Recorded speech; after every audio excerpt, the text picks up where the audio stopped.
오늘 뒷담화를 나눠볼 기사는 5년 부어 5천만 원 청년 도약계좌, 3년은 고금리 고정이라는 헤드라인의 기사입니다. 안녕하십니까. 조선일보 경제부 김은정 기자입니다. 금융위원회가 6월에 출시될 예정인 청년 도약계좌의 세부적인 내용을 중간 발표를 했습니다. 워낙 청년들의 관심이 높다 보니까 지금까지 결정된 사안들 그리고 앞으로 진행될 방향에 대해서 공개를 한 것이죠. 그 세부 내용을 한번 취재해봤습니다. 청년들의 목돈 마련을 돕기 위한 중장기 적금 상품입니다.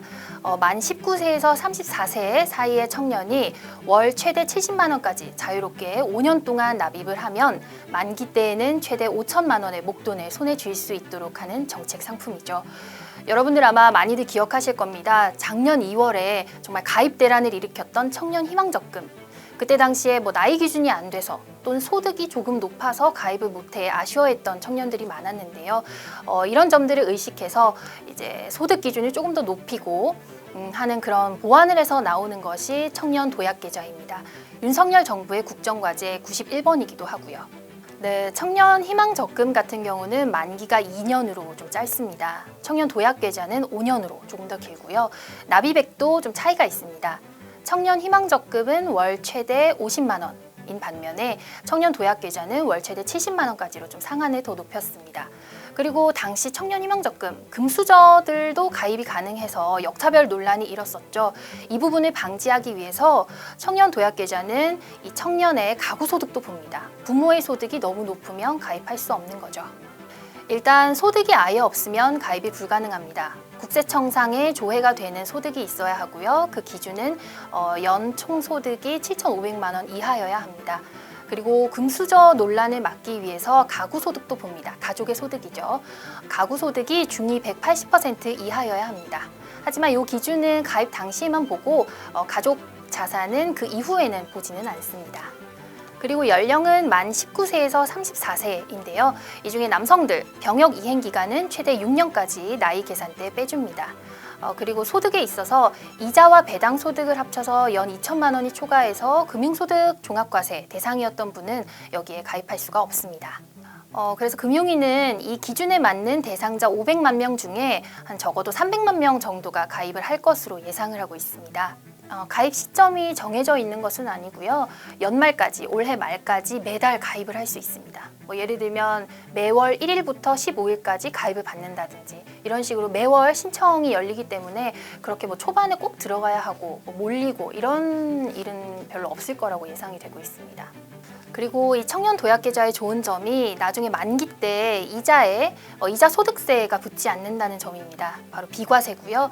그리고 매월 정부가 이제 기여금을 주죠.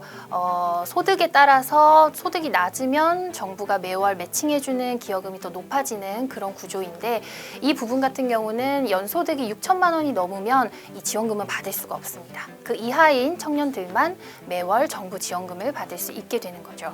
이게 청년층의 소득을 매년 업데이트해서 조회를 해봅니다. 예를 들어서 올해에는 소득이 낮아서 이 상품에 가입이 가능했는데 내년에는 갑자기 취업 등의 이유로 더 좋은 곳에 취업해서 연봉이 더 높아져서 여기에 가입할 수 없는 상태가 되었다라고 하면 탈락하게 됩니다.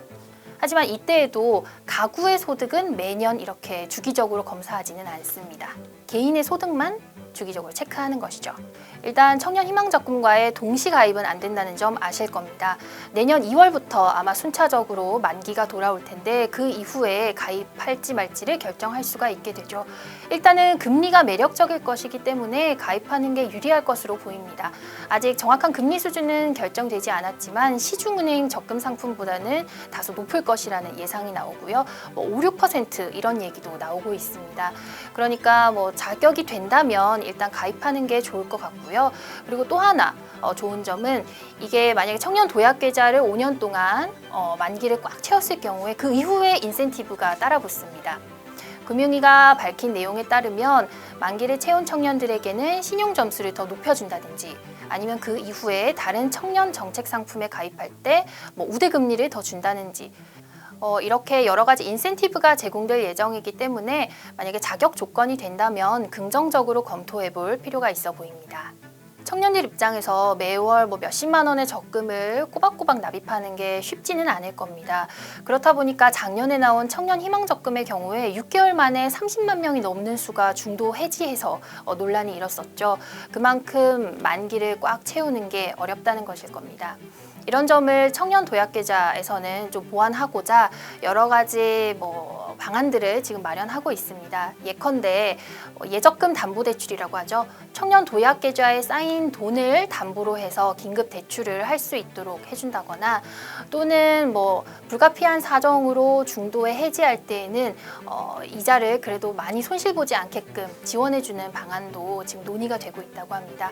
예를 들어서 생애 최초 주택 구입을 위해서 이 적금을 깰 경우 또는 크게 다쳐서 목돈이 필요해서 깰 경우 이런 경우에는 이자 손해를 크게 보지 않도록 하는 방안을 논의 중이라고 하네요. 사실 이와 비슷한 정책 상품들이 많습니다. 청년 내일 저축 계좌라든지 아니면 각 지자체가 내놓는 청년 정책 상품 등등이 많은데요.